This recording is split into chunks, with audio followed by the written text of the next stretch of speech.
Bonsoir à tous. Je suis tombé par hasard sur le post d'un Gabonais qui habite, je crois, à Lambaréné, qui a publié des photos de poissons qui meurent de manière inexpliquée au Gabon, à Ndjolé et à Mouila, je crois, et à Lambaréné. Comprenez bien qu'il ne s'agit pas ici d'un cas de pollution. C'est un signe divin et qui n'est pas un bon signe.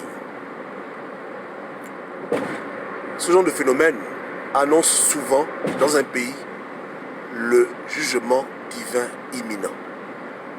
C'est-à-dire que les poissons que vous voyez mourir là, les animaux qui meurent, le plus souvent représentent des vies humaines. Donc c'est un signe qui annonce des choses graves à venir. Vous pouvez faire vos études et vous remarquez que partout où les animaux meurent de manière inexpliquée, il y a toujours des problèmes qui sortent de nulle part. Et le pays où la terre est le plus souvent frappée de tragédies. Donc, ce n'est pas anodin. C'est pour ça que nous devons redoubler de prières, nous repentir, faire attention, avoir de la miséricorde les uns envers les autres, de la pitié, prier les uns pour les autres, être dans la vérité, dans la justice, parce que le jugement de Dieu est à la porte. Je répète, le jugement de Dieu est à la porte. Si on ne fait pas attention, un matin on va se réveiller et le pays sera dans le feu et les flammes. Au moment où je vous parle, vous ne connaissez pas les différents groupes ou les différents sous-groupes, politiques ou pas politiques, qui planifient des actions graves au Gabon. Des actions inconsidérées. Donc, on risque de se faire surprendre par des tragédies humaines de très grande magnitude si nous ne sommes pas près de l'Éternel, si nous ne sommes pas dans un état d'esprit de paix les uns envers les autres et d'amour.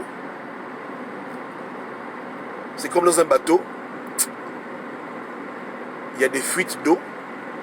À peine tu réussis à colmater les brèches par lesquelles l'eau pénètre dans le bateau, qu'une autre brèche se forme, et ainsi de suite. Jusqu'au jour où un très gros trou va apparaître et va engloutir le bateau. Voici un peu ce qui se passe au Gabon sur le plan de vue spirituel. Nous sommes réclamés pour la destruction, on nous réclame pour la guerre, on nous réclame pour le sang, on nous réclame pour les organes, on nous réclame pour nous tuer. Il faut prendre conscience de ces choses-là. Et ce n'est pas le plan de Dieu. Dieu ne veut pas que le Gabon s'embrase. Mais il y a des forces qui travaillent tous les jours, sans relâche, pour apporter dans le pays le désordre. Et ils le font avec l'aide des personnes qui délibérément posent des actions qui sont répréhensibles devant Dieu. Ils tuent des enfants, ils font des crimes rituels, ils abusent des gens, ils font couler le sang, ils font des choses dans le pays qui aggravent la situation et qui nous conduit petit à petit vers des catastrophes graves. Donc c'est Dieu qui nous prévient. Vous voyez les animaux mourir sans raison. Aujourd'hui c'est les poissons, demain ça peut être les buffles, les sangliers. Quand vous voyez des animaux mourir comme ça dans la forêt sans raison, comprenez bien que la mort est en train de venir sur les populations. Donc on doit faire très attention à ce qu'on fait dans ce pays. Que ceux qui font du mal consciemment se repentent de leur mal. Et s'ils n'arrivent pas à le faire, qu'ils demandent à Dieu de les aider à arrêter de faire le mal. Que les gens se détournent de mauvais chemins. Que les Gabonais arrêtent de vivre avec l'arrogance, l'orgueil, la haine, la jalousie dans leur cœur. Que les gens se purifient parce que les temps sont graves dans ce pays.